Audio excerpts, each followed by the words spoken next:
Okay, this is episode 27 of Counterpoints. You should know who the two people talking are by now. If not, I imagine there's probably something in the description box. And if not, then you don't need to be alive on this planet anymore. So with that, we begin episode...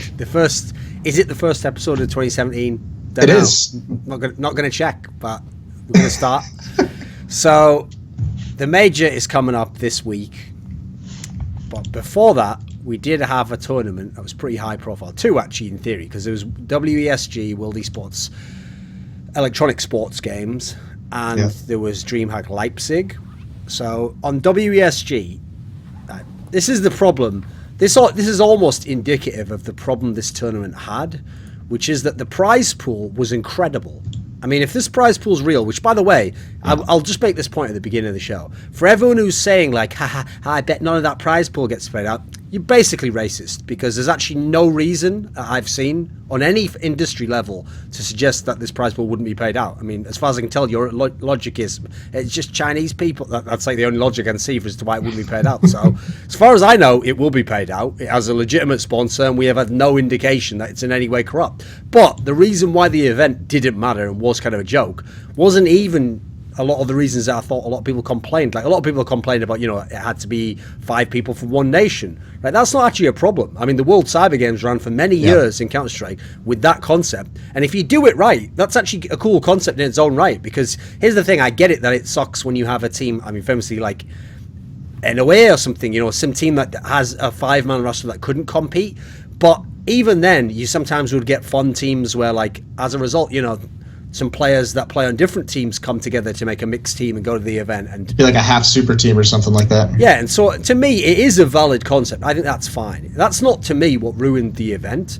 What ruined the event was, it feels like all this event had was the money. That really was the only compelling reason to, in any way, follow the pursuits of the event. Like, imagine this. Imagine all you did for the event was just take 1 decimal place off the prize money. So first place, I mean, 80k would still be pretty nice first place, but it's just 80k, You get big tournaments in China that are like 50k first place. The point is, then it would almost make sense as an event. The part I can't comprehend is the part where they had a tournament with $800,000 first place, and yet...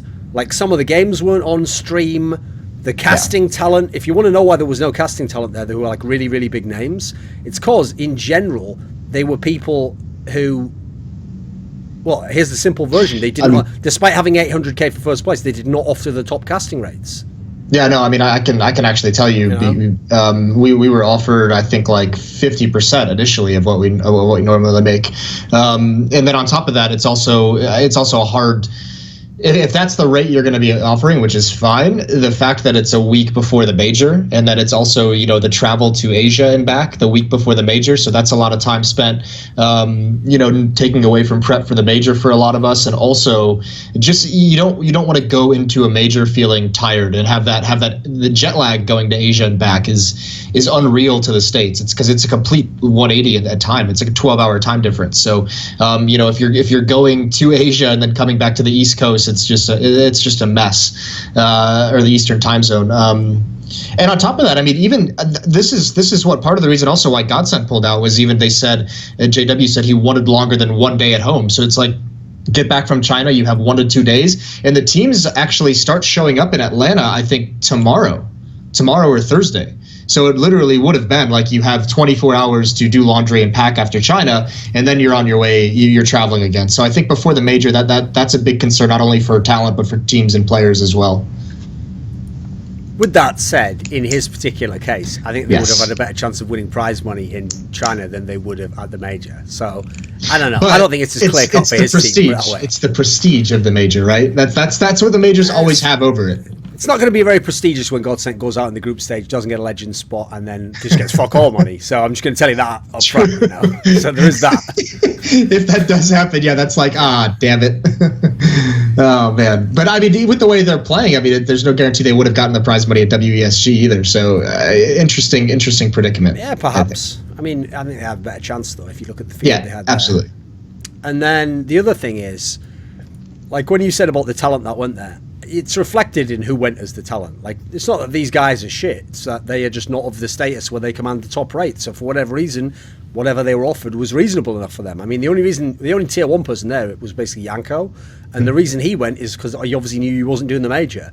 And for anyone who's wondering, well, how could he know that? Well, if they haven't contacted you and said, can you come and work at the major, it's kind of a big hint, isn't it? Now, actually, I will say, I just want to make this point actually on the show. Sadly, that's an area where, because everyone in casting has just been taking full advantage of this break that we've had, where, I mean, me and you went to CES for one day, obviously, but put it this way, aside from that, we haven't spoken that often, most of us haven't spoken that often. When people do just chat in, like, Skype groups or whatever, you know, it's about general, like, stuff outside of esports, you know, it's not necessarily all the intricacies of deep. So I have to say, believe it or not, none of us casting talent for the major actually knew that Yanko wouldn't be hired. I mean, it sounds crazy now, because when I think back now, how did no one ever check in with him or say, why are you doing WESG if you're going to be doing the major? No one ever actually, believe it or not, ever had this conversation, to my knowledge.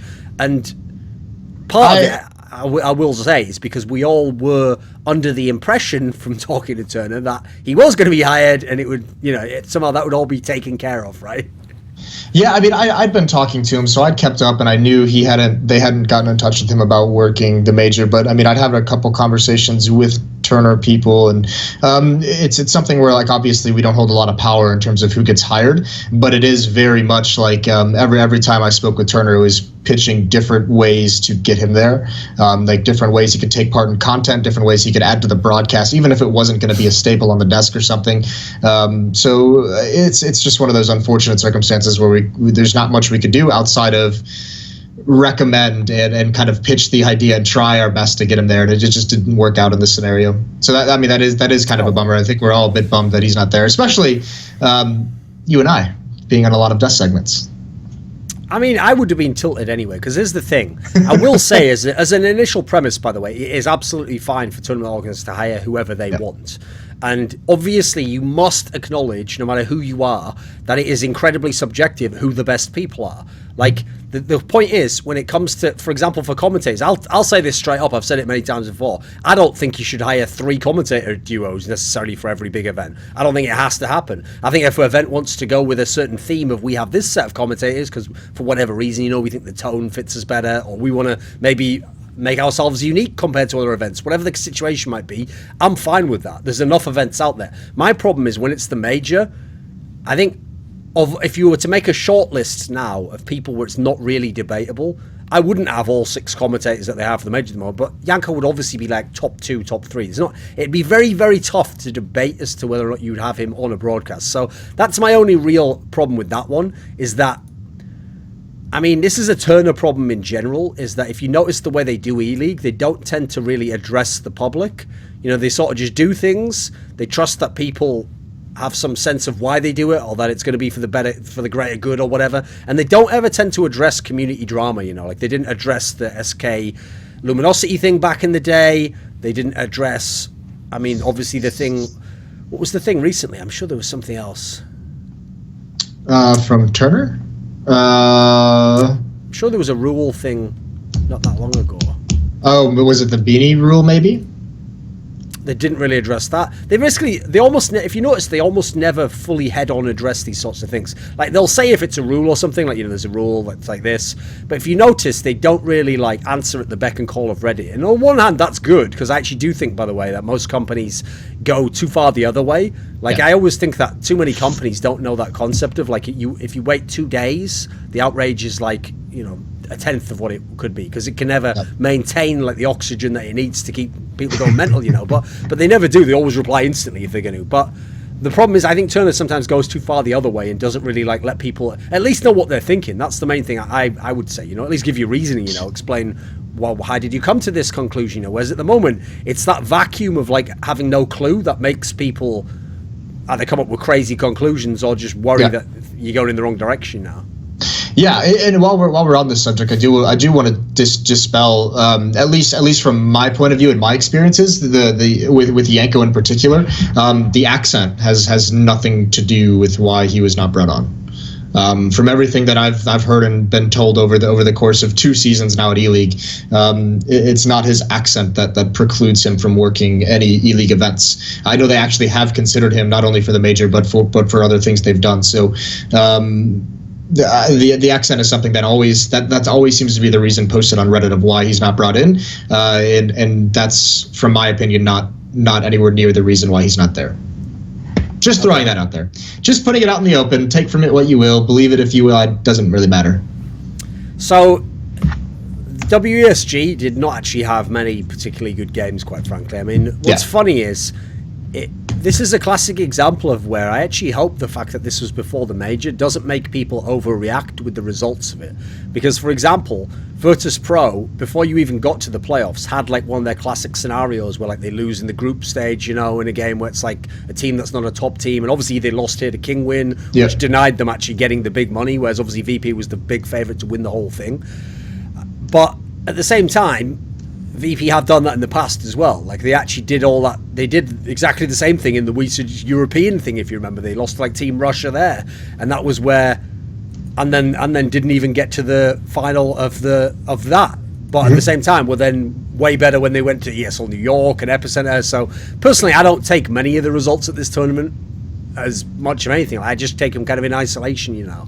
Yeah, and I mean, it's funny because they still actually placing third got pretty good money, 200,000. That's nothing to really laugh at in any sense. But yeah, and it's also, we also have to remember, it is Virtus.Pro, where this is something they are known to do. Like they're like one of those teams that breaks that rule where, like, you know, their current form doesn't, or their recent form doesn't always indicate, like, they can still come into this major and blow everything up. We saw it at ELEAGUE Season 1 when you could see signs of them improving, but they had like a couple like pretty average tournaments leading into ELEAGUE Season 1, and then they just went nuts at that tournament. So I mean, they're just one of those teams, they always have been, that can either be very, very disappointing or very, very impressive and blow things out of the water. So it's not the level you want to see them at, obviously. It's not a level that inspired me to think, like, going into ELEAGUE Season 1, I had them winning that once I saw them at the major, once I saw them playing in the few tournaments despite some average results. But I'm not getting that sense heading into the major that they're going to be some giant force. And while I don't think they're going to bomb out and lose to some underwhelming team, I don't see them at like hitting that peak where they're going to be able to take over the event. See, I do. I actually do think that they're like a huge favourite for that event, because the key thing for me is, like, I still think they've got all the cards pretty much you want. They've got the nuke wild card. They've got the insanely deep map pool. I mean, you could, on one hand, I guess you could say the Swiss system could be like a banana skin, because I think that's tough for everyone who hasn't played in it before. But I actually don't see that being a problem. Like, I think they're just good enough that, you know, like, you give them essentially you have 5 chances, as long as you don't just get banged out 3-0. Yeah, you're gonna get through with your VP in that sense. I think they're going to be legends. I just don't think they're hitting that form to like get to win the major. No, that's why I think they can, though, because to me, when they get to series play, like, especially considering on paper, I have Astralis as the on paper favorite to win the major, you know? Like, the reason I say on paper is because on paper you don't take into account things like choking, because you cannot predict that. You cannot know that psychologically. It's very difficult to intuit when that's going to happen, when it isn't. So I actually see on paper, since Astralis is my, like, likely finalist, likely winner, I think VP's one of the teams with the best chance to beat them. Actually, I think they're one of the few teams that could make them choke or benefit from that, etc. I don't think there's many. Put it this way: if you say Virtus.Pro aren't going to like do an insanely good run at this major, who's going to beat them? Because you're going to have to beat them in a best of 3. I think Astralis could beat them. I think if you look at it, I think OpTic's going to have a chance at beating them. OpTic has a very similar play style. And that's going to happen, but okay, keep going. Why do you think so? Why do I think OpTic can beat them? Yeah. I don't necessarily think they will. I just think that there's that skill there. I think also if you like, just the way that OpTic has been playing, like their kind of aggressiveness, it matches Virtus.Pro's as well. They're not a team that, put it this way, if OpTic plays with the confidence that they had at the end of the year, I think that's going to be a very good series. But if OpTic gets like beat up and they lose some of that, I think that's a team that very much is predicated on confidence, just because of how aggressively they take over. If someone like hesitates, because that's one of the strengths they have when they take over bomb sites, it's like no one's hesitating. So if you start to get a little bit of that hesitation, that's going to be worrying. I think that would be a fun, interesting series if OpTic is playing how they did at the end of the year, certainly. And also, I mean, even top to bottom, I think to a certain degree the role players on OpTic are maybe a little bit stronger in impact than some of the players on VP, which is pretty intriguing.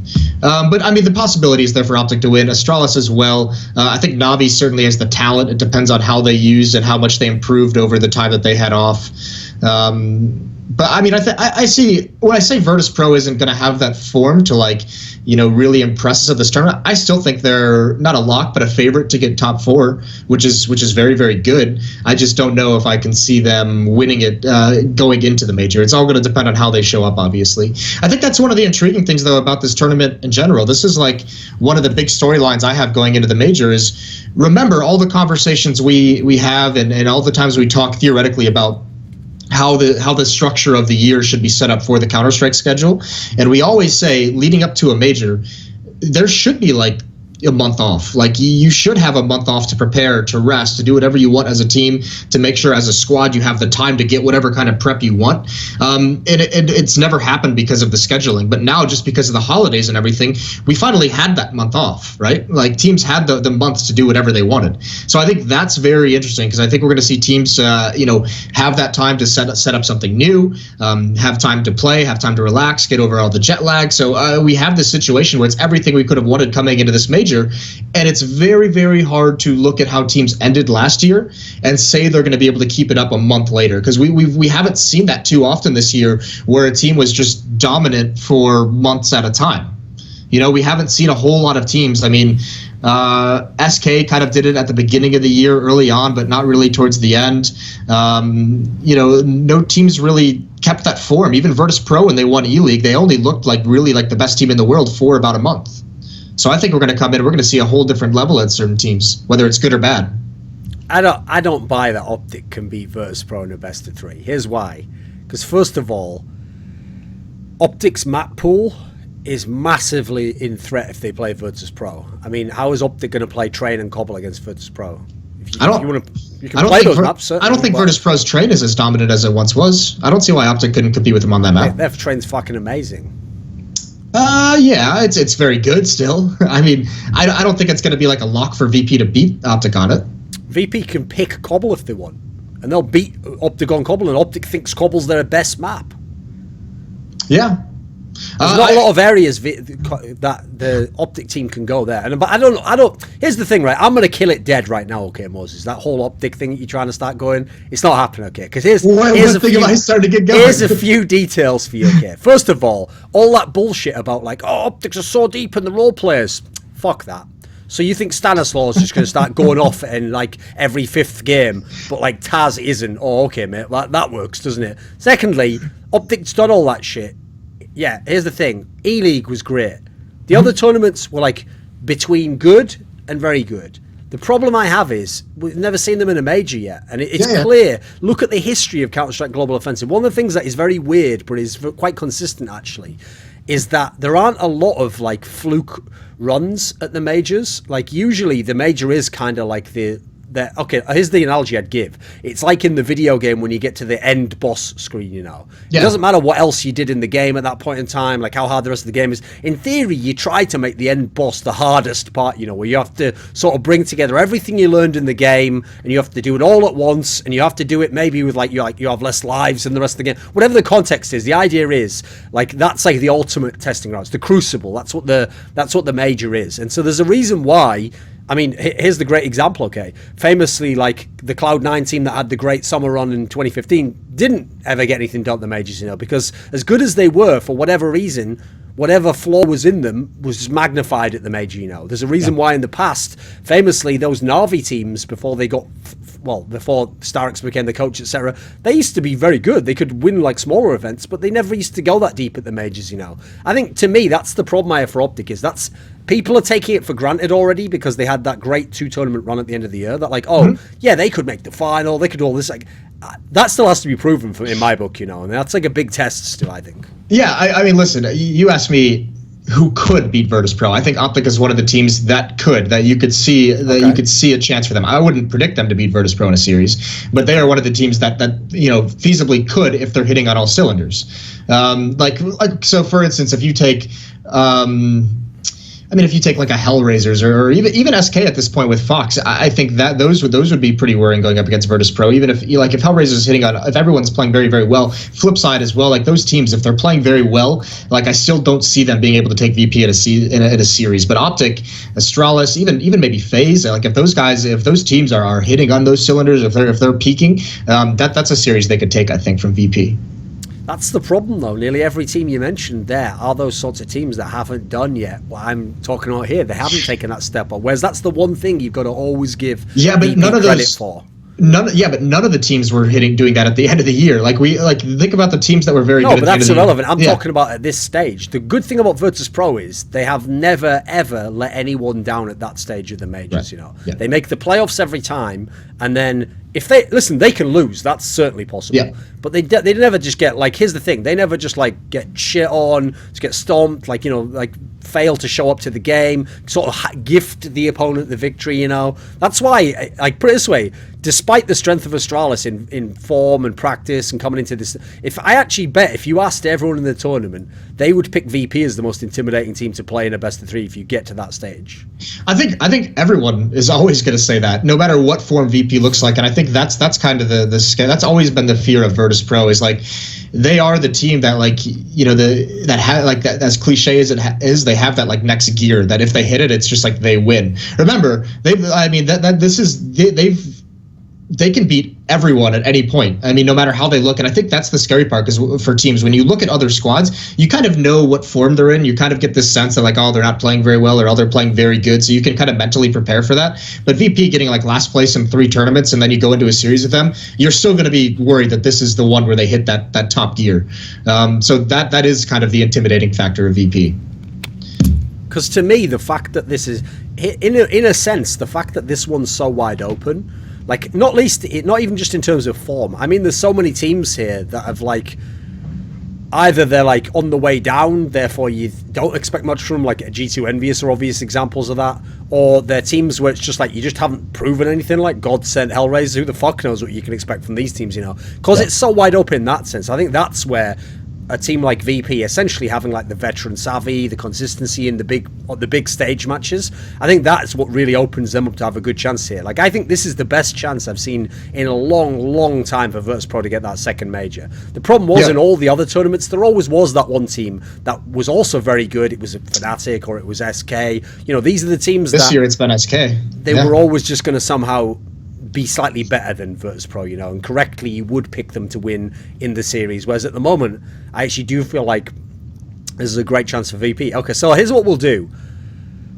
Let's start at the bottom of the tournament rather than go from the top down like we were just doing there. Okay, so at the bottom of the tournament, at the very beginning, we already know the first round matchups. So let's just go through those, and then from then we'll extrapolate and say, who we think's going through, who's going out, chances for people, etc. I think that's a better way to logically set it up, because people will hear as we describe these first matchups and get a sense of what we think of these teams. Okay, so in the first round we have SK Gaming play against actually I'll go in the order of the actual matches. I was looking at something else there. Right, so Gambit plays against North. Who do you favor in that matchup?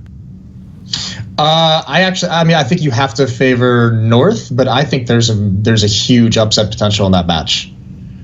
I think North is one of those teams that on paper looks very, very good, but it is worrying if you look at the actual tournaments that North has played in. They have no good placings outside of winning Epicenter, which was back in October, and then after that, it's horrendous actually for how good and how hyped they were at the end of the year. So I think you still favor North just because of some of the names. Obviously, Magisk and Config are huge, but just that team, you favor them, and just the fact that we haven't seen this Gambit lineup really tested consistently against tier 1 squads. But I think there's some upset potential in that matchup for Gambit. See, in the rest of the tournament, I do think Gambit has upset potential. It's just in this particular match. Part of what I expect as a general rule for this tournament is because there was such a big layoff, and then because teams like North, Astralis, and others did their boot camps and really are coming in fully prepped, I expect that to kind of reset everyone, but in a sense of it'll reset you to your strongest form in theory, your strongest components and what sets you up. So as a result, I think actually a part of what allowed Dignitas to have those upsets in the end of the year is that they did so many tournaments in a row, and then on top of that, they had some I mean, probably the weirdest thing to me was Magic just had like a dip towards the end of the year after being so consistent before that. He had some games that didn't look that good. So I think when you reset everything, I think there's going to be a buffer between Gambit and North. So I have North winning that one.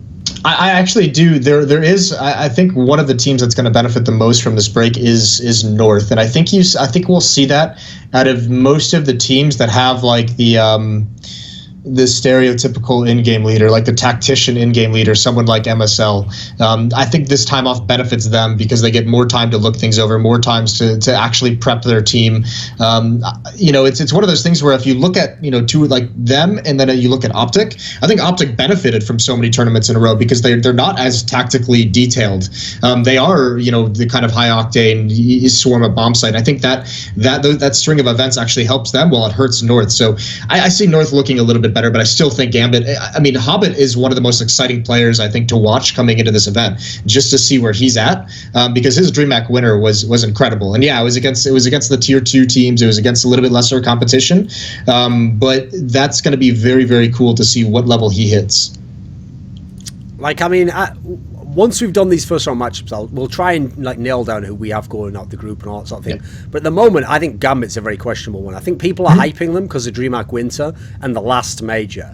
But you can't just sit around between majors and play basically like one tournament. Like, you have to actually do things to be considered a good team still. Otherwise, SK Gaming should win this fucking event, shouldn't they? Like, the logic doesn't make any sense. So one of the things, I think people are getting too hyped up on Gambit. Whereas to me, I mean, it was pretty touch and go even when they won that fucking DreamHack Winter. That was hardly the most stacked event, by the end, once, the Dignitas of the world were already bombed out on the group stage. Yeah, and the Cloud9 at the time, and even OpTic. So I've still, put it this way, I think Gambit's a team where it's like, the reason why I give them upset potential is because I think they can do it, maybe 1 or 2 maps in the tournament, but I don't think they're going to be a top team. So I have to be proven otherwise on that. Okay, so the next matchup is Fnatic G2. What do you think of this? This is a bit of a trap game. I'm gonna go with I'm actually gonna go with Fnatic. I think they're going to be able to pull this out. I think Olaf and Dennis are still very, very strong players, and I think they've been playing a lot. The reason why I say it's a trap is because this is one of those situations.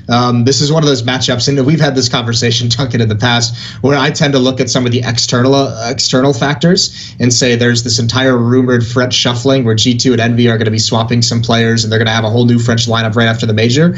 And I say I think that is going to be a distraction for the G2 players, and maybe it's going to be a bit uncomfortable for them actually playing in the game, knowing that some of the players were not brought along to the new super team, and those things tend to go away when you actually get started in a match. Those things tend to just disappear when the match goes live. But I still think Fnatic is going to be able to pull that out. I don't have a lot of confidence in G2 at the moment. Yeah, I will say that personally, I don't think that the French Shuffle actually will play a role in either EnVyUs or G2's form of this tournament. But I will also add in, that's because they're both not very good teams at the moment. So I don't think it matters. Like, I put it this way, I don't think even if they all like somehow meditated for 5 hours a day and were like, oh, we all understand, that only exist in the present moment and don't let anything in the future affect how you behave now or become anxious about that. I don't think it'd matter, because ultimately what they're going to do, there's no Super Saiyan level to ascend to where they were then going to win the major. That was never going to happen anyway, because here's the genius concept. That's why the French Shuffle is happening. Yeah. Because they should be better than they are. Both teams in their own ways even could maybe be better than they are, but they can't find what the solution is. Therefore, they're going to do a French Shuffle, which, except for the people who aren't being included in it, obviously is better for everyone all around.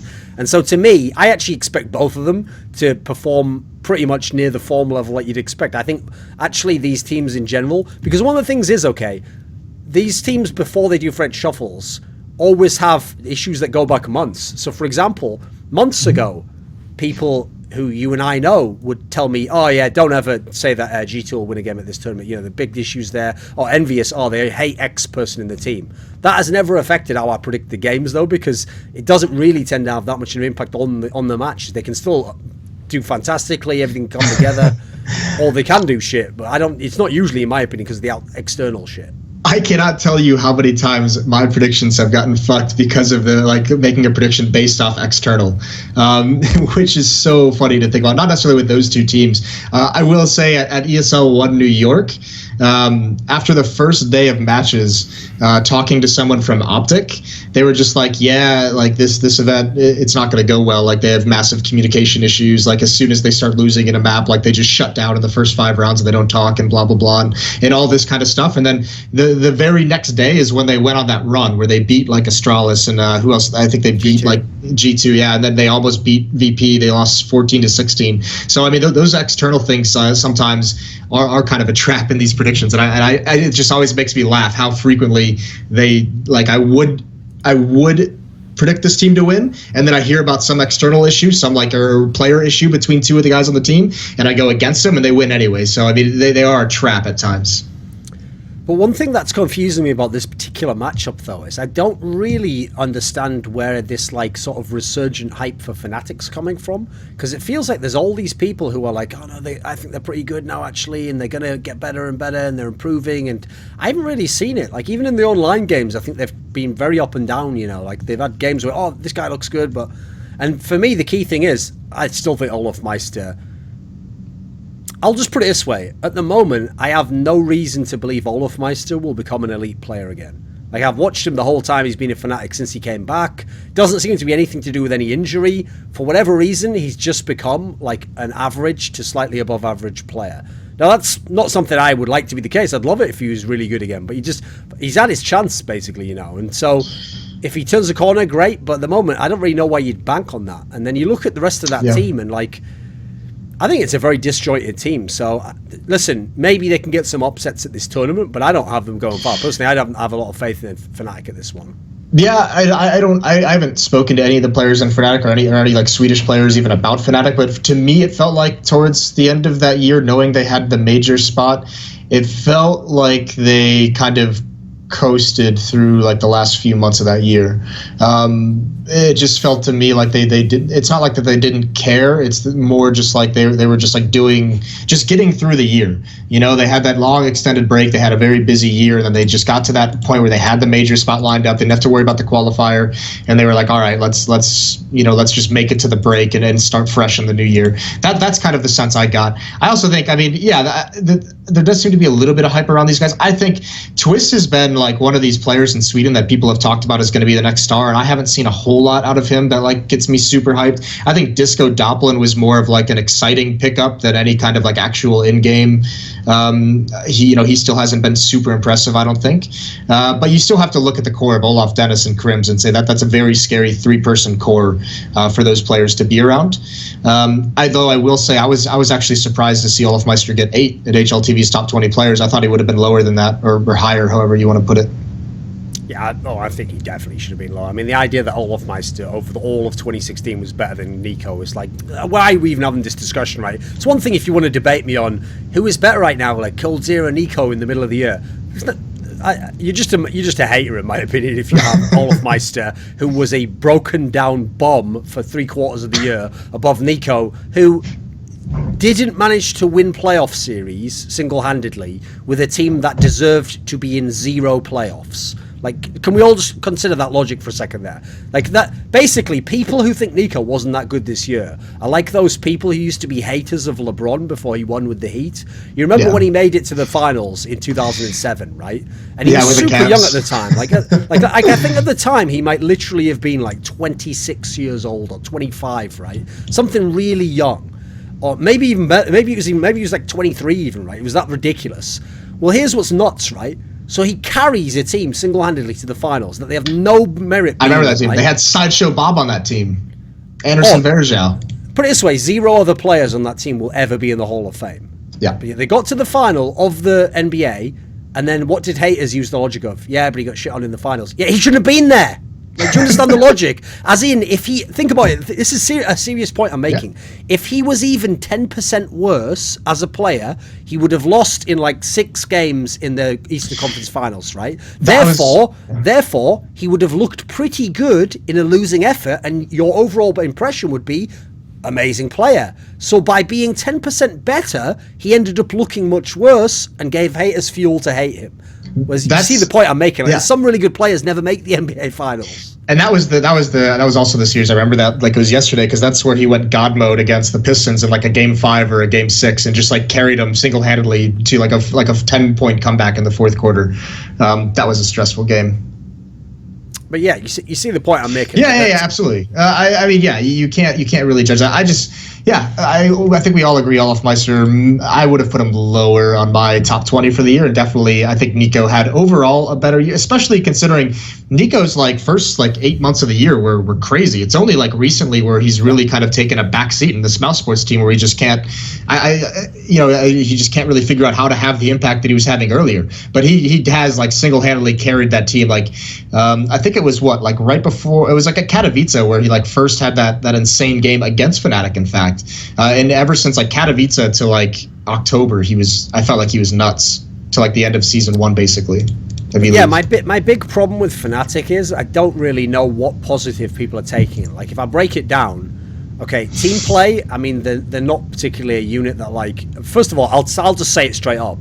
This unit does not even ever want to be a team. They've had to make moves that they would not have made as their first choice, and they are now trying to figure out a way to be a team. That is very different from being. That's why they don't have this basis of really sick team play.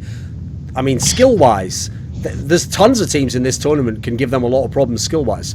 We know they don't have amazing tactics. Like, I don't know where people are getting the hype from. So for me, Fnatic, in my opinion, here's the thing: they have a chance against G2 because G2 are in a slump, and they're about to die. But I don't see Fnatic doing anything at this major. So personally, I actually would even give the slight edge to G2 here, because when I think about it, one of the issues I have for Fnatic at the moment is don't really have a strong map pool either. Don't really have like one map that you can go to and go, well, they're still really good on that.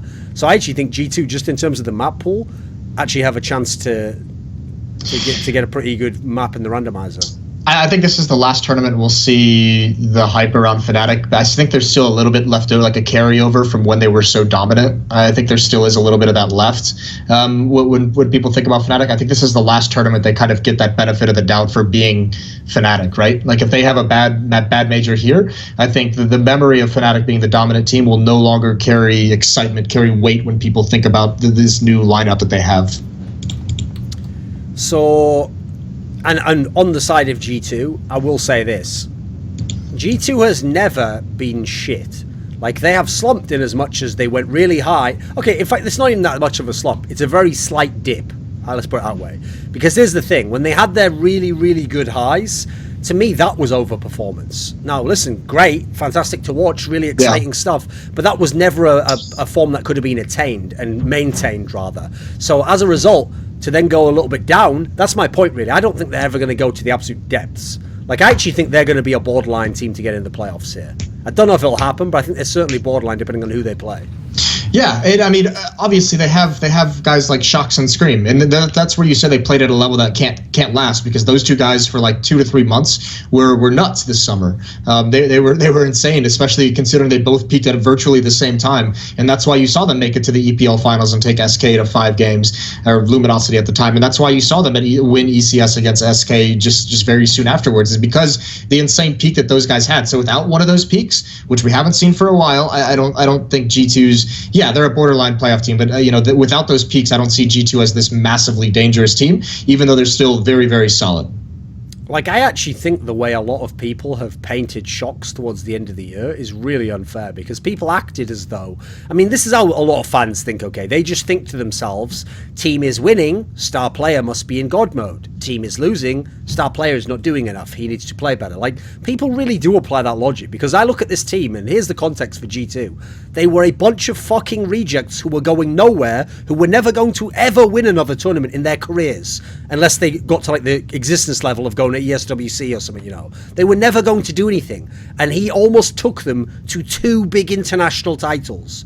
I mean, 3, in fact, if you think about Star Series as well. That is fucking bananas. And it was all off the back of him and Scream. Like, yes, RPK sometimes had good performances. Other people did some parts. But the difference is, him and Scream literally had to play, like, all-world Counter-Strike for it to even be possible, And they did for most of the year. And even towards the end of the year, he could have maps where he went off the boil.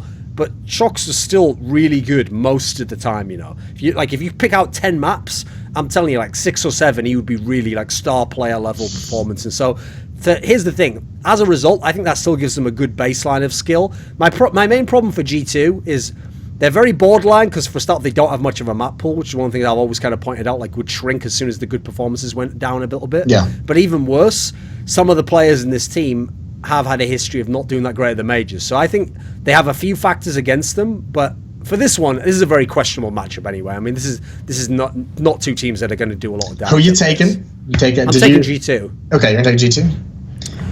So then we have Virtus.Pro versus OpTic Gaming. No, we have one in between that. We have SK Hellraisers is before that. Oh, you're right, actually. Okay. Yeah, SK versus Hellraisers. I'm going to take SK in this one. I still, even though they have Fox, even though there is that kind of everyone knows. I think this is one of the benefits that SK, like everyone knows they're going to be making another roster change after the major. But even with Fox, I have SK not only winning this against Hellraisers. I don't think Hellraisers, they can give them a fight. I think they can give them a bit of a. I don't think it's like go down to the wire or anything, but they can have like a good first half. They can make it a little bit stressful and SK apply a little bit of pressure. But I still have SK making it out of the groups here, even with Fox. So I take SK. I still think their map pool shrunk a lot at the end of the year, but I still think that was more like. I think it more shrunk where they didn't have as much like God mode maps as they used to. They used to have like 3 maps that they would just always win. So I think SK is going to be fine in this matchup. It'll be interesting. I think it might be a good barometer to see where they're going to be at with Fox. But I don't see Hellraisers being able to take this even in a BO1. See, here's the thing. I'm going to make 2 what will sound like different predictions, but at the same time. So on the one hand, I actually think that Hellraisers... Okay, here's what I'll say. Since there's no universe in which I think SK is going to ban Train, I think Train will be in the randomizer. And I think if Train comes out in the randomizer, then I will pick Hellraisers to upset SK Gaming. But with that said, even though I'm going to pick Hellraisers in that scenario to be an upset threat, I actually think that SK is going to have a good major. Like, I think it's almost impossible to win because of the Fox situation. But I'll say this, I think they could make like the semis. Like, I still think as a team they will be legit and they will get shit done. And as soon as they get out of the group stage and they get into the playoff scenario, I think they'll still be tough to beat. So I think they can make quarters, pretty good chance for quarters. And I think if they get the right quarters opponent, bearing in mind the Swiss system can potentially throw up some really crazy first round matchups, I think they can make semis. I don't think they can go further, you know. I think if they do meet the VPs and the Astralises of the world, they're probably just going to lose, sure. But I think like there's a bunch of teams in this tournament they'd like to see in the first round of the playoffs. And I think, but I do actually have this one penciled in as an upset potential. So I actually think that Dead Fox will make Fox into a Dead Fox. But not as in a good CS player, just a dead Fox. Although Fox himself will help with that a lot, because actually Fox himself becomes a dead Fox a lot just through how he plays, but not Dead Fox, the really good Counter-Strike player. Anyway, you see the way I'm articulating that one? Yeah. Okay. I can actually see SK. I think that idea that they're going to get top 4 is actually not a craziest idea, as crazy it might sound because of Fox. But I think also, Taco at the end of the year was like emerging as like a really, really high impact player. And like he was like one of those players who was going to just be like the solid guy, but then he had like those specialist maps, right? Like you think Overpass. I think even Mirage started to kind of turn up for him a little bit.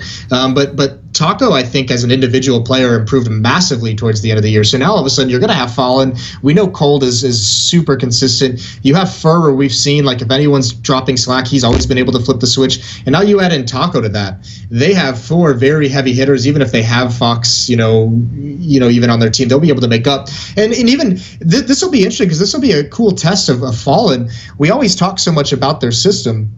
Well, I mean, that these systems are designed to make sure everyone, no matter how like poorly they play, maybe individually and in terms of their scoreboard, they have an impact. So it'll be very, very. I'm going to be very intrigued to see how exactly they use Fox. Like, are they just going to plug them into some position, like F and X positions, just to say, you're just kind of a placeholder, or are they going to do you think they actually like spent this month tweaking a couple things to give him, a better role that he might be more suited for, like changing where some of the other players go. So I think that's going to be very interesting coming into this event for them. Well, I mean, that's the thing is, when they made that top 4 run at ECS, Fox's stats were fucking appalling at that tournament. They were absolutely terrible, but they still were able to beat. I mean, obviously, Dignitas had their own issues because they had to stand in instead of Magic's, but they were able to beat Dignitas. It was, like, that's a pretty baller stand-in. No, but it's still a new player, though, you know. It's not like a real player for your team. That's the big problem I see there. So it's not like you did beat, like, a tier 1 team, you know. So I think, but the big issue is, I do think that they will give, like, Fox AWPing roles, etc. I just don't think it'll matter. So I think ultimately none of that will really matter. They've still got Cold Zero, they've still got Fallen. There's just 2 big hitters. One of the best duos in the game still. They've got enough pieces in terms of like some maps that they have routine on. I think it's still going to be fine in that sense. Okay, so the next matchup is Virtus.Pro OpTic. Who do you have on this one? I'm going to take VP. Like, this is like as much as I mentioned it. We talked about it right at the beginning. We kind of went through this matchup. I think OpTic certainly has a chance, especially in a BO1. There's definitely going to be a chance for OpTic to win. I think it's going to depend mostly on how these 2 teams come in, because I think these are 2 teams that are going to be a little bit like, both of these teams I feel like can show up and be impressive or just kind of disappoint. I don't think OpTic, as great of an end of the year as they had, I don't think they showed consistency over a long period. Like, we have to remember, like, the 2 impressive runs they had were within like back-to-back weeks, right? So I mean, that's a very short period to have to kind of peak. So we'll see where they're at. I'm going to take Virtus.Pro, but I think OpTic can certainly upset this in a BO1. Yeah, my main issue for this one is, like, VP have earned that, like, title as the NA killers, and for me, part of it isn't even just like some superstition. It's the fact that, like, as I kind of mentioned, they have like a real veteran quality to them. It's the same with NIP. NIP haven't lost many times to NA teams for the same reason, you know. Not only does the NA team know these are legendary players, you know, maybe that's a bit intimidating to me personally, but there's the fact that these teams sort of like don't get discouraged, basically. Like, you're not going to do, you know, when people use that logic, I mean, NA fans especially love this, like, yeah, but if we win the pistol and then we get out to like a 6-0 lead, like, shut the fuck up. Like, why would you get out to a 6? Like, think about that. It sounds ridiculous, right, Moses, if I said, say we're at 12-12 and we just win like the next 4 rounds in a row, we win the game. You'd think, well, are you a cretin? Well, yeah, obviously, if you can just win a bunch of gun rounds, you're amazing, right? Why would you get out to a 6-0 lead? Like, people say these things as though, especially like, with the danger of eco rounds and force now. They say it as though it was like that's as though, oh, if you could just do this first, like, well, that's all the part. Like, if you could do that, you're a world-class teammate. So it's very likely you will. So the point is, it's just unlikely you're going to get the easy win against a team like that. So OpTic has their chances. My main problem I see in this matchup here is, like, VP, if they want to, can be the team who ban 3 maps. And if they do that, which I imagine they will, because they want to get like Dust 2 and Cash out of there, if they just go ahead and do that, basically they have OpTic almost at their mercy, because they can just force OpTic onto whatever maps they want, because OpTic's going to have to ban Nuke. There's 1 immediately out of the pool. So OpTic's not going to have a lot of say in how the map in the veto goes. Therefore, if VP wants, they can let the veto end up on like Train Cobble, which, yes, are 2 of OpTic's best maps, but they're also maps that very few people in the world want to play VP on. So I actually think that makes this less of a sexy matchup than people thought it was, just the way that that will play out. So I have VP winning this one. Okay, next up we have Na'Vi versus Mouse. Jesus, if this isn't just like a battle of like the disappointing teams at the moment, I'm gonna take Na'Vi. There's too much skill, even if they look. I'm hoping Starix had plenty of time to like fix some of the issues in this team and make it work. But I mean, this is really, feels to me like a battle of Nico versus Simple. I mean, that's the easy way to build this kind of matchup. And I think even outside of that, I think there's too much talent in the supporting cast of Na'Vi. I think for the other players in Mouse Sports to really even try and match up. I don't think there's a lot of hope there. So as long as there's not some monumental collapse, as long as we don't see the Na'Vi we saw against Immortals at IEM Oakland on that Mirage game, where they were just like so scared to have any presence on the map whatsoever, I think Na'Vi should be okay in this. That being said, like even if that Na'Vi shows up, they still took that Immortals team to overtime playing like a bunch of idiots. So I think Na'Vi's going to be all right in this one, especially considering the time off. Starks can fix some of those problems. They can look through some things and take this in a best of 1. Yeah, I actually think that Na'Vi is going to be better than people think at this tournament. Like, I think people have taken it as because they've had a couple of bad tournaments, like, oh, that's just their new level, they're not going to do anything. I think they're going to be solid at this tournament, and they're going to be very dangerous as a result.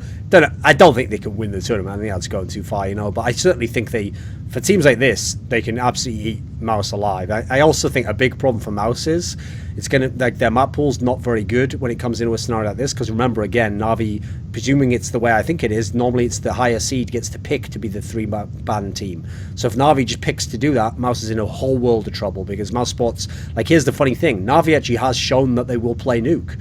Mouse, they famously, that's been one of the maps they've always avoided. So I think Mouse has a lot of issues just map pool wise. Then you got to consider when you go head to head with Na'Vi, Mouse is one of the teams that is gonna to some degree play off skill. So that's not a good matchup all in all. So I think this is a bad matchup for them to out of the gate. I think they're gonna start 0-1. Not to mention, I think this is something where Nico has to be there, and Nico did kind of disappear at the end of the year in terms of, like, it didn't really feel like he had an identity. Like, at least in the beginning of the year, we knew it was never going to work out when he was like the hard carry, where he was the one who had to just carry them to a win and do everything for the team.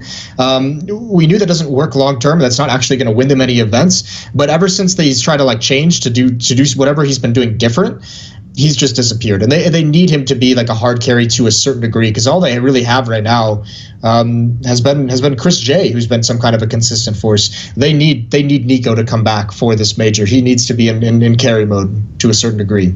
I actually think Mouse is going to get banged out in this major. I think they're going to do quite badly. I don't think they're going to make in the playoffs. I don't think there's a chance of that. Yeah. The next matchup is Liquid versus EnVyUs. What do you think?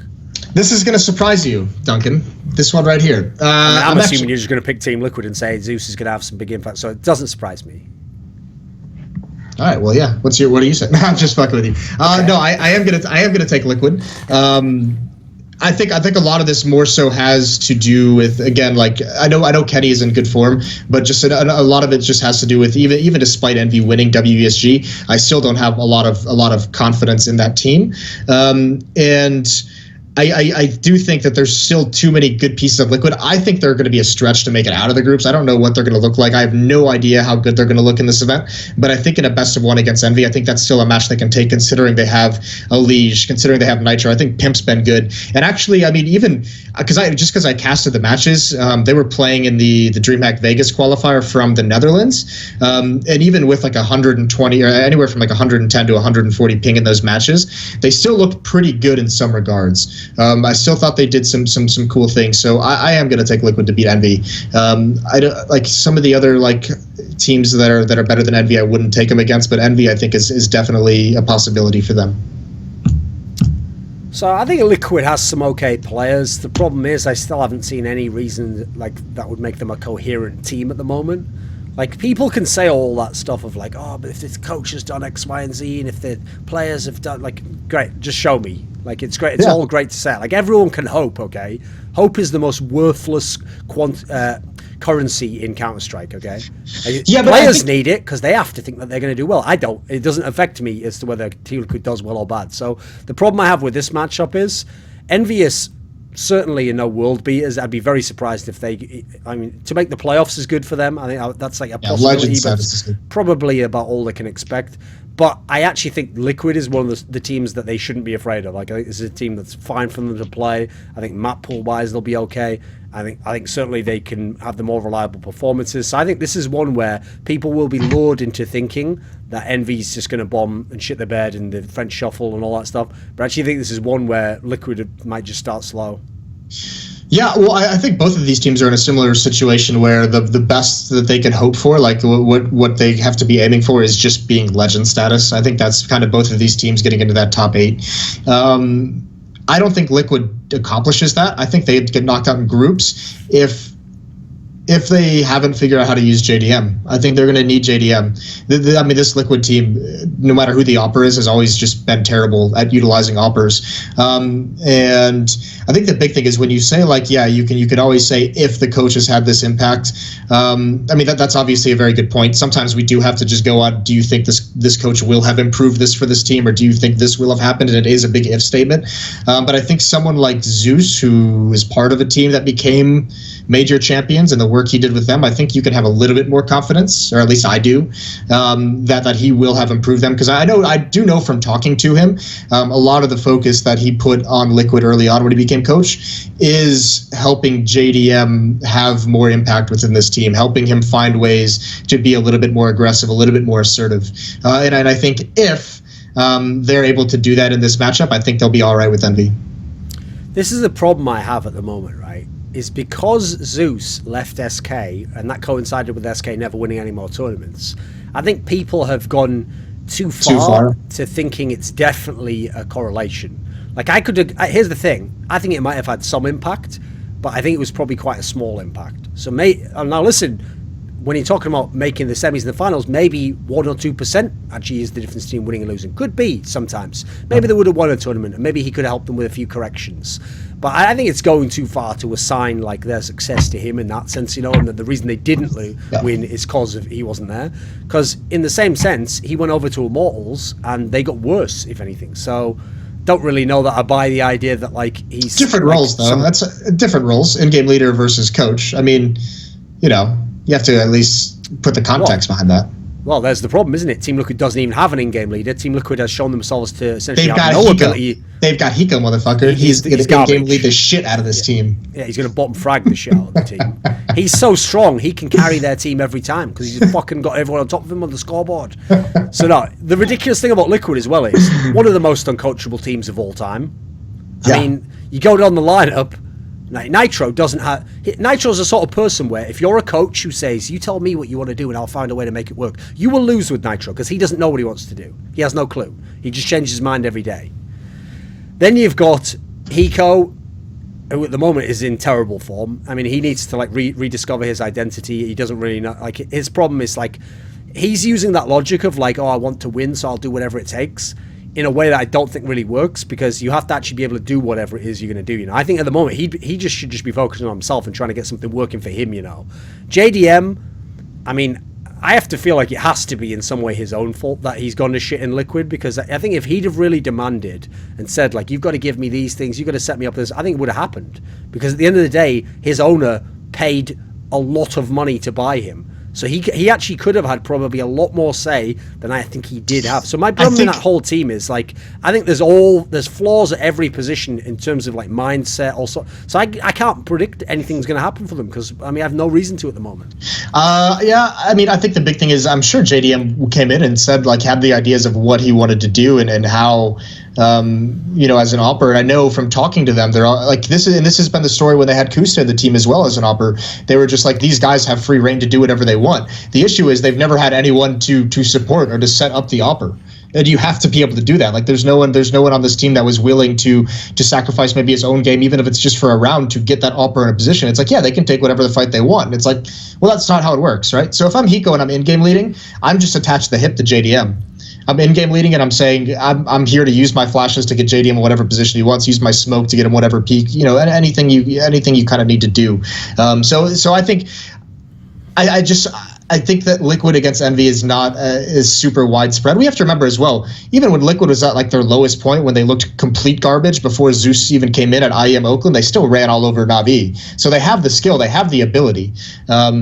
And I just don't think Liquid's going to be as trash at this event as everyone thinks. I still think it's going to be a fight if they want to get out of the groups. But I think the general idea is that Liquid's going to come into this event and just get ran over.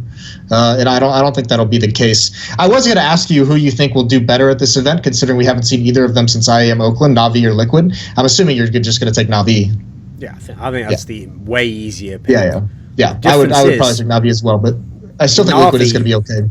Na'Vi at their lowest points doesn't make sense to this day. No one's still to this day come up with coherent reasons as to why they do so badly. Even stuff like the in-game leading issues, still doesn't make sense that some of these players perform so poorly. So that can turn around still. For Liquid, a lot of it does make sense when I add up this equation. And I think this is the last time you will ever see this Liquid lineup play as a 5-man unit. That's possible. This will be the last event you see this 5, and that's not like inside info, by the way, or some secret shit. It's just my read on the current lay of the land and where the other teams in NA are, and who else would want to make a move, and whether Liquid would want to make a move. Because I think they're going to go on the group stage here.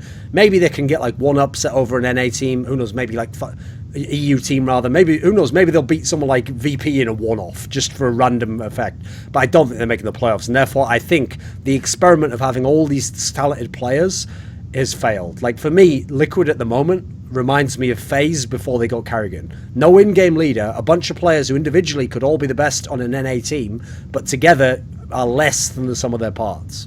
Yeah. Who do you think is more disappointing at the moment and could have like a resurgence like Guardian or Olaf?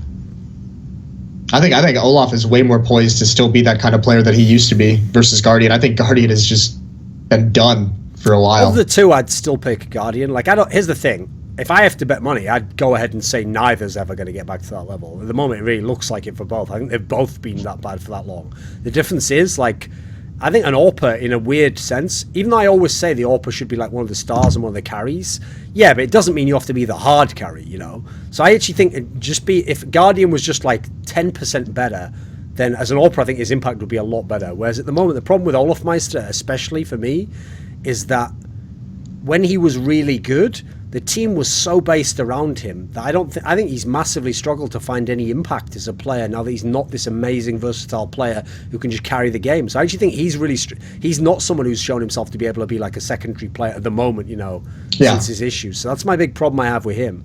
Yeah, I mean, you got to imagine that he was a player that everything was based around him for the longest time, and I think, I just find Olafmeister with the rifle, it's a little bit more versatile, and obviously Fnatic with the looser style they have at the moment. I mean, Navi really hasn't gotten that kind of play down, but I think Olaf has much more freedom in that team to kind of do what he feels comfortable, and I just think he's definitely more poised, in my opinion, to have a better individual tournament than Guardian will. Right, what do you think about Astralis versus Godsent? That has to be Astralis all the way. I mean, with the players on Godsent, there's always going to be an upset potential. But the way that this is looked and the feeling you get about this team going, I don't think you can pick them to beat Astralis. Obviously, Flusha has been very consistent on Godsent. They need JW to have huge games, but I think Astralis is just way too good at the moment. They have all the pieces, and now with Glaive, they have the in-game structure that they all have full confidence in. So I think this Astralis team, I think correctly you would put them as the favorite to win this major based on what we saw towards the end of last year. So I would take Astralis in this matchup. Yeah, this actually has some minor upset potential because if you look at the map pools, I actually do think Astralis, there's a bunch of maps that they will potentially leave open for Godsent to play. Like I know they have no problem with like Overpass being in there.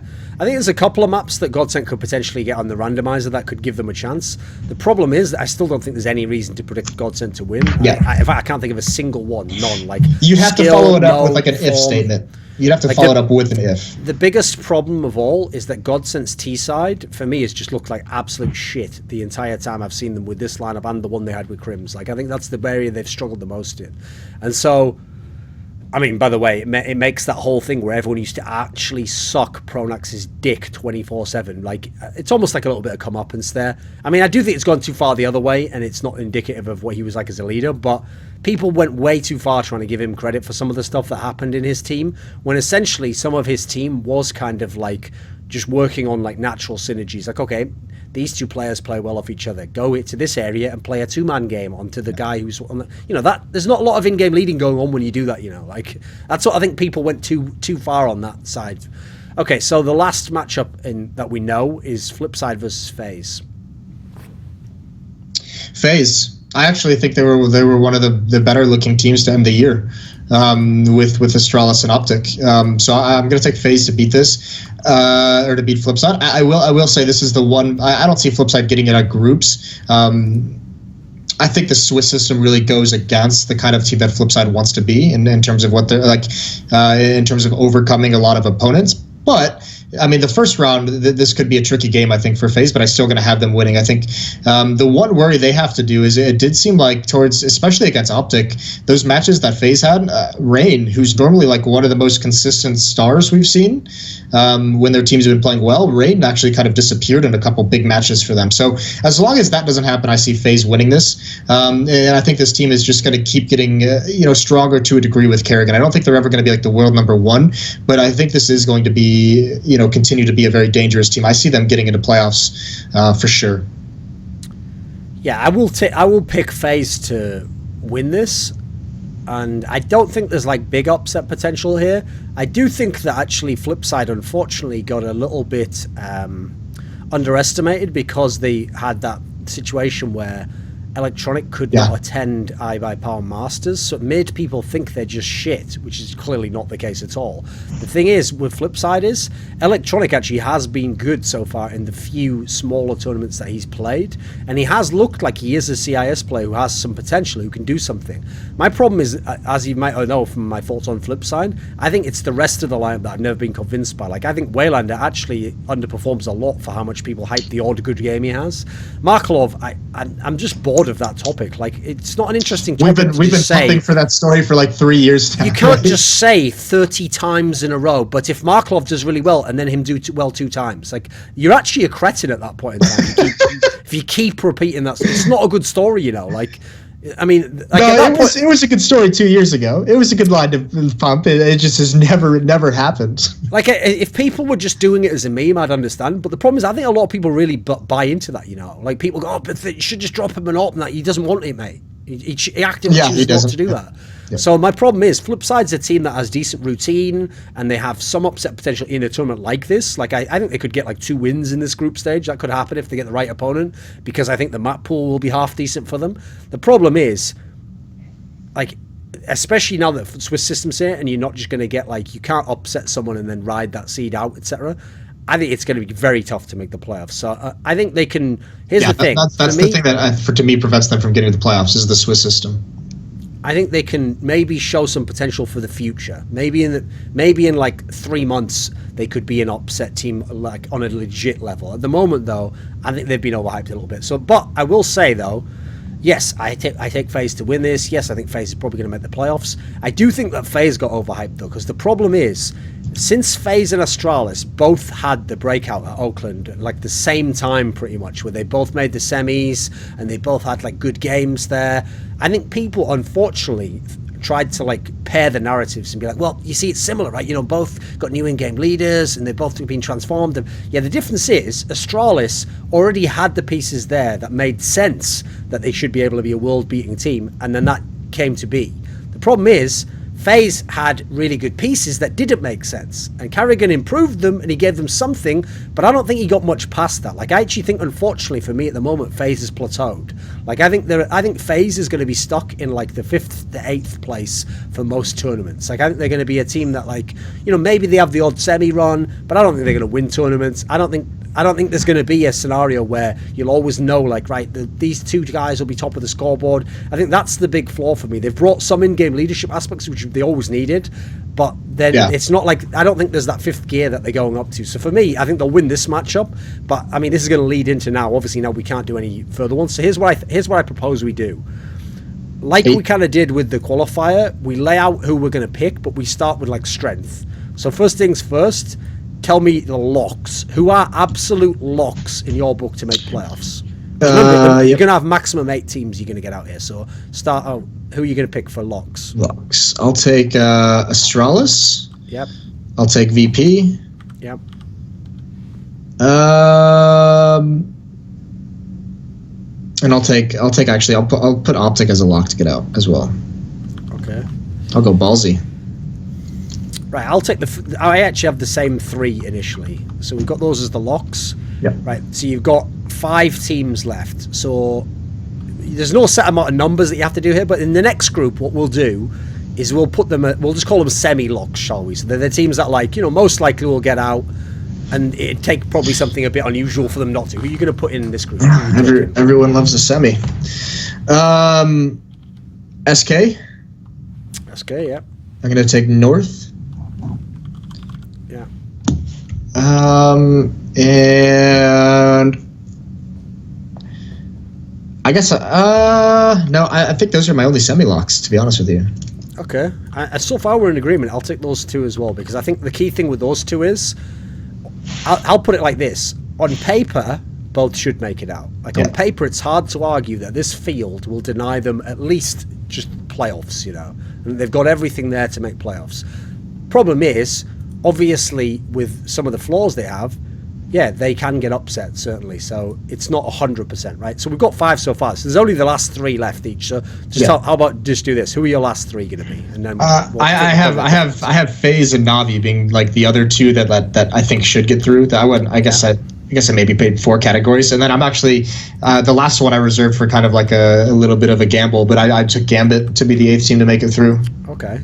So here's the interesting thing. I actually have the same 7 as you, but then for my 8th team, let's see, who did I take for this one? Let's see. Because the problem is, once you get past those 7 there, I think there is no obvious answer. I mean, Na'Vi in itself is a gamble, but the difference is, out of the other ones, at least with Na'Vi, you can go, well, I literally know which players can get them through the playoffs of this one. Everyone else is really up in the air. I think it's very much between like I think it's almost like an EnVy, G2, Mouse Sports, Gambit are like the 4 teams that I think will be battling for it.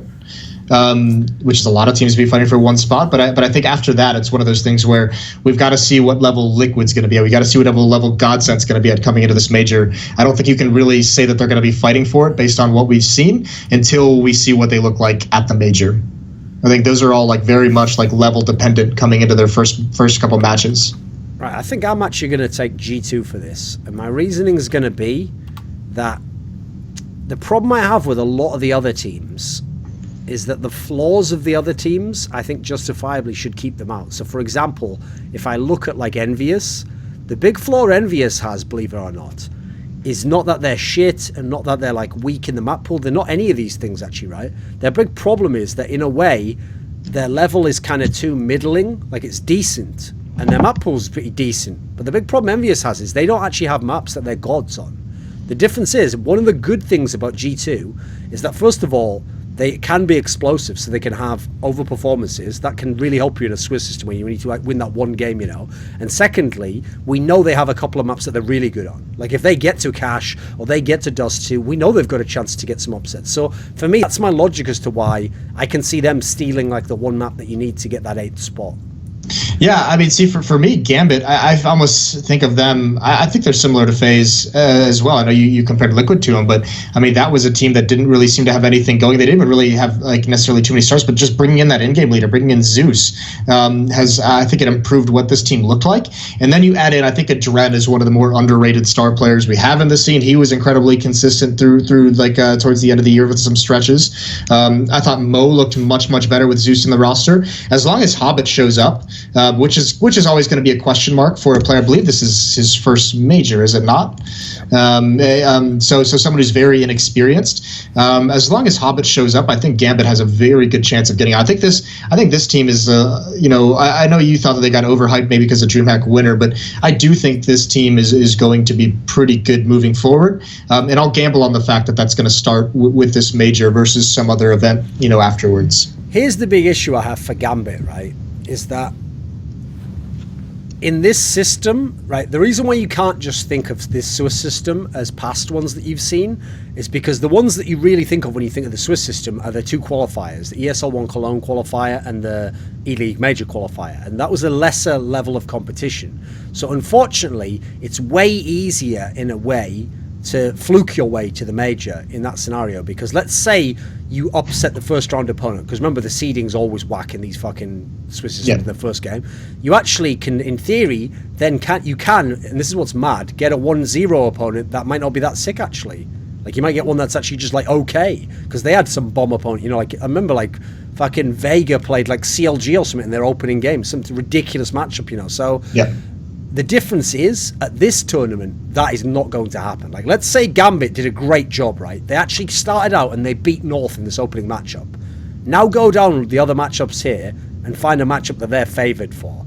I mean, their best chance is probably if Fnatic somehow... I was going to say Fnatic. That's about it. That's it, you know. And even that's not an automatic win if they play Fnatic, you know. So my problem there is... I think they could beat Liquid or Envy, whichever one wins that. I don't know about them beating EnVyUs. See, this is my problem. Like, I think there's not many good places that Gambit can go in this. Like, that's why I say for me they're an upset potential team. Because for me, I think they're a team that's going to be like 0-1, and then they're going to be like 0-2, or they're going to be 1-1. You know, they're going to be around like the bottom half, and what they're going to do is just when a team like a Mouse Sports or maybe even a FaZe is down there, they're going to like be scary for that one team, you know, and then they're just going to give them either an upset or they're going to take them close. So that's the role I see Gambit playing in this tournament. Okay, so now that we've got... So basically, we both have 7 of the 8 playoff teams confirmed, which is basically everyone except... You've got... I've got Gambit, you've got G2. Gambit, and I've got G2, right. So, on the basis of that, we've already said, like, Astralis on paper, we both agree is, like, the favourite, right? Of the teams you've picked there... If you didn't have VP making the final, I mean, this is assuming they don't just face Astralis at some point earlier. Assuming you don't have VP making the final, like, which other team can make the final aside from Astralis? Who would you actually think is going to do it? God, that's so tough. It wouldn't surprise me to. I mean, I think the next team that it's just so dependent on what they look like is Na'Vi with all the skill they have. I could see them getting there. Obviously, OpTic is a team that can. North is a team that can. This is what makes this major so crazy to me, is that there's so many teams that can at the moment that it's so hard to tell who's going to be coming into this with form. And it seems like a cop-out, but it's just like there's no great answer. Even Astralis, I'm not totally sure it's a lock. But, I mean, predicated on them getting to the final and it not being VP, I think the other team I'd have to take would almost be like I'll put like an OpTic or a North up there. I mean, here's the bizarre thing, is that... I mean, it's hard to go against OpTic Astralis. We saw them in 2 finals already. We know they can do it. It depends on who they face on the way there, you know? I mean, I personally don't know that OpTic can make the final of this major, but that's just me. So, here's the thing. This is what's weird about Astralis. Because, for me, the only thing that can stop Astralis winning the major is if they choke, essentially. And I don't mean choke as in they're just going to blow the whole series. Like, the whole point is they're going to be facing teams in best of 3 that are so good that they might only have to choke for 6 rounds. You know, that might be enough to blow the game. The problem is, if that happens... It doesn't have to only happen in the final. Like, they could face VP in the semi and that could happen. They could play North in a domestic matchup in the quarterfinals and it could happen there. They could be out already. So what's weird is, in terms of confidence, I actually think VP is the most likely team to make the final, even though I'm personally going to pick Astralis to win the tournament. Because if you think of the outcomes, I think there's more outcomes in which VP makes the final than Astralis necessarily wins the actual tournament itself. Yeah, that's fair. I mean, I'm not sure... It's high, like, it is kind of funny seeing Astralis and OpTic virtually have some of the same results at the end of last year. And then still, I mean, I think if we're going to be so high on Astralis, you have to be high to a certain degree on OpTic as well. Granted, Astralis did make the step in Oakland. Right, I'll let you, I tried to let you go where you go in there, Moses. I'll let you throw out some bullshit, but now that if you're going to then draw conclusions from it, I must now attack the premises. So, Astralis and... OpTic pretty much had the same results, not in any way. I mean, Astralis literally made top 4 Oakland. OpTic, fuck all. I just said aside from the semifinal at Oakland. Oh, so aside from 33% of the results, they're basically the same. Who are you, fucking Mike Goldberg or something? Like, aside from being 2 inches different in height, they're basically the same. Yeah, but I don't think you could throw out and say OpTic can't make the final if you're going to say Astralis is definitely going to make the final. Like, why all of a sudden is Astralis a lock to make the final for you if OpTic like is not even like a consideration as a possibility to make the final? Well, for a start off, who the fuck has OpTic beaten in best of 3s? Astralis, that's it. FaZe? Oh, and FaZe is super good, are they? No. I think they were very strong at the end of the year. Again, Duncan, this is why it's so hard to make this, though, because I actually do feel to a certain degree, and this is maybe going to sound, I don't know if this will sound bad, but I do think to a certain degree the reason why we saw certain teams have good end of the years is because I feel like it was more of a drop off from the top teams more than teams catching up. I feel like the tier 2 teams didn't catch up as much as the tier 1 teams dropped off. But here's the difference. When you come to this tournament now, everything's kind of evened out. to me, OpTic is the team who will be the biggest victim of that, of better teams getting their shit together. So my problem for OpTic is, if anything, they were the team that was peaking. Like, they had everything. It almost went perfect, mate. You could almost not write something better for them. Like, it went exactly as they'd hoped to have. Even when they... Here's the thing. When they didn't win ECS, I don't ever want to hear a single OpTic fan or player ever complain about that result. Because it's not like you had a bad tournament. It's not like things went badly. Everything continued to roll at a fantastic level. You didn't win because you're not the best team in the world. Like, what do you want? Like, what, you're supposed to just upset Astralis twice? What the fuck is this? Making the final was already about the best you could hope for. It was already the best you could hope for at ELEAGUE. You just had a miracle. So be thankful, you know. Like, don't be ridiculous. Like, the whole point is, in this sort of a tournament, this is exactly the sort of tournament where, like, yeah, I mean, the two that you picked out are the obvious ones. Like, well, it's the thing, there's three that are the obvious ones that are dangerous to an OpTic for me. There's SK, because regardless of the Fox situation, they have 4 players who fucking know how to play together, who are a fantastic team, who have good maps that they know how to play, and don't, in general, get upset by teams who aren't playing a very high level, you know. Like, even when Cloud9 won, Cloud9 like went off the earth for 2 of those maps. They never get that level again themselves, you know. Like, there's a reason why they beat SK in that Pro League finals. Then Na'Vi just has so much talent that, listen, they could be shit this whole tournament. They could creep out of the group stage, but if you face them in the quarterfinals and a couple of those guys go mental, it's over. Yeah. Like, that can happen right there. And the problem is, that's why in a weird way... You could say that for Astralis, though, as well. I could say what for Astralis, though? That if you face a certain team and someone just goes off, it's done. For Astralis? No way. Yeah. Yep. No. Why not? Why not? Because Astralis has... Right, so who has more talent, OpTic or Astralis? I think we... no, Astralis definitely has more talent. And who has better tactics, OpTic or Astralis? Astralis, but that still doesn't... And who has a better map pool, OpTic or Astralis? If you go up against Na'Vi and you have a simple in God mode, that could just be an upset. Or if you go up against Virtus.Pro and you have snacks in a God mode, you're just going to blow it up. Or if you go against an SK, there's enough teams now where if one player is just in form... No, because that's the point, is that Astralis has enough quality throughout their team that they can survive that. They're a better tool to overcome that kind of a performance, for sure. But it could, like, this is the thing, it can still happen. I just think it's insane to say that Astralis is going to be a lock to get to the finals for you, and that OpTic you don't think can make the finals at all. And it's very weird being on the side defending OpTic. I just want to throw you've yet to give me a reason as to why OpTic would make the finals. I don't think they. I never said they would. I just said they can. I think there's a lot of teams that can make the finals at the moment. Well, then we've got to stop using the word can, because can't mean 0.1% to 99%. If OpTic were to make the finals, again, it is going to be... give me a percentage. What would be the percentage of OpTic making the final? Fucking hell, let me get out my calculator. I'd say if we play this major like 10 times, they probably make it once or twice. So 10 or 20%. Yeah, 10 to 20%. I think that's fair.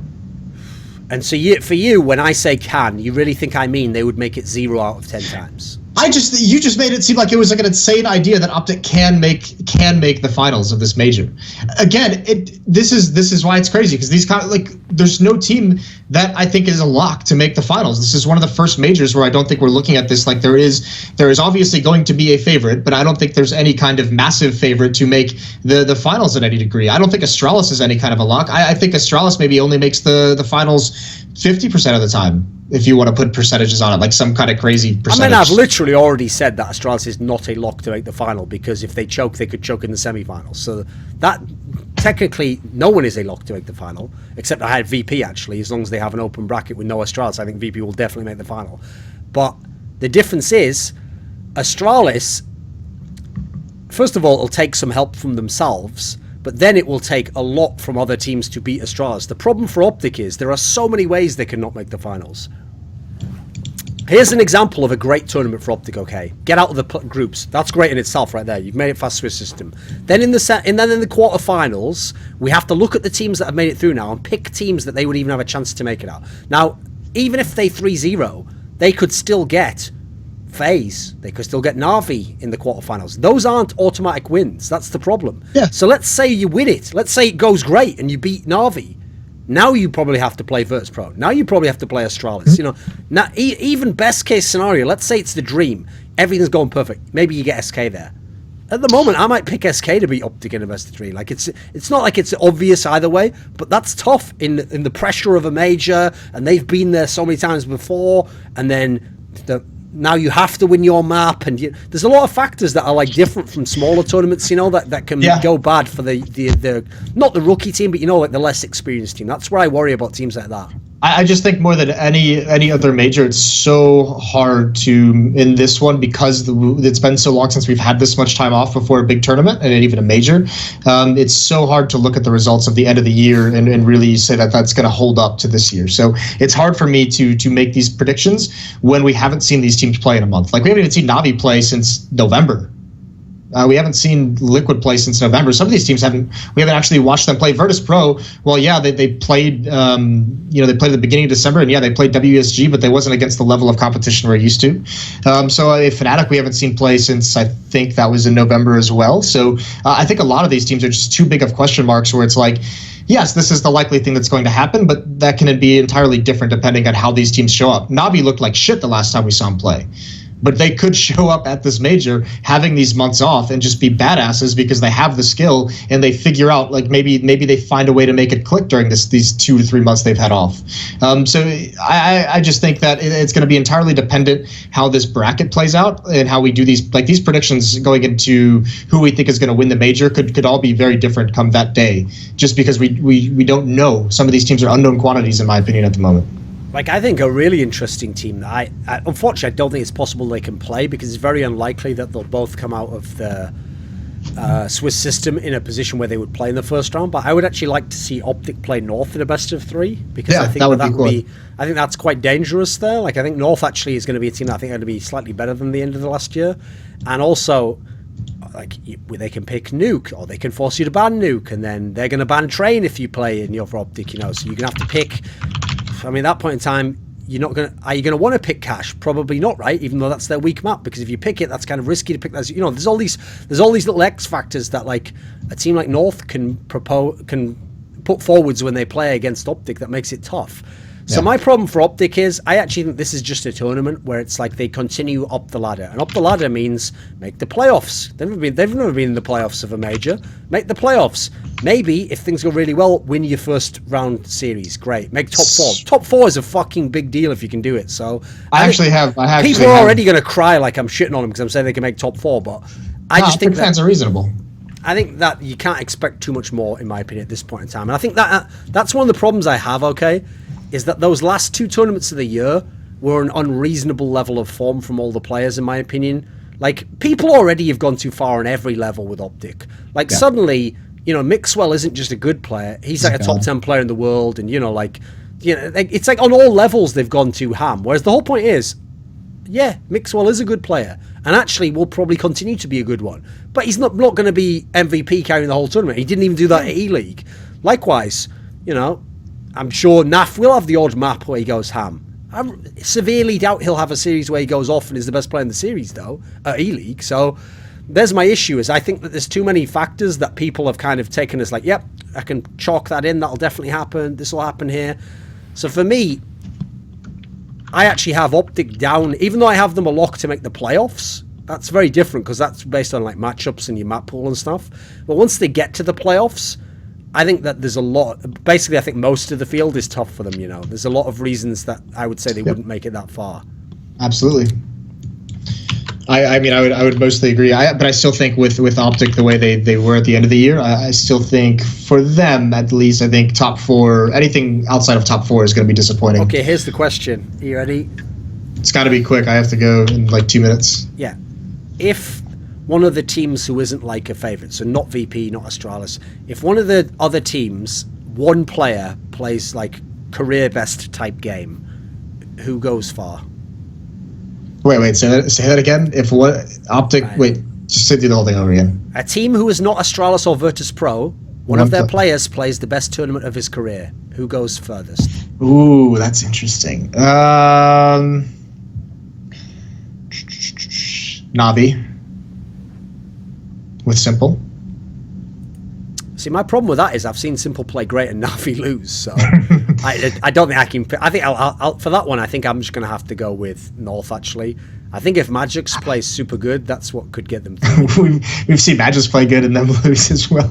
That's true, but I think that's more consistent. They seem to have like the Danish curse of like no matter how much goes right, they still find a way to lose. Here's the crazy thing, Moses. This isn't even that ridiculous, but just imagine this for 1 second. This is going to be the thought we're going to end the show on, okay, mate? Yeah. It's not ridiculous that the final of ELEAGUE Major could just be North versus Astralis, at which point, like, I just kick Anders in the dick. I don't even know. Like, I wouldn't even. Anders would be insufferable at that point in time. Like, he it wouldn't be even be worth. At that point, me and you were just going to go and join. Like, we're going to make a PEA league, and we're just going to get the fuck away from Anders for the rest of our careers. So. Anders will not be hired, and we have no Danish teams in the league. Okay. Well, let's end on that note then.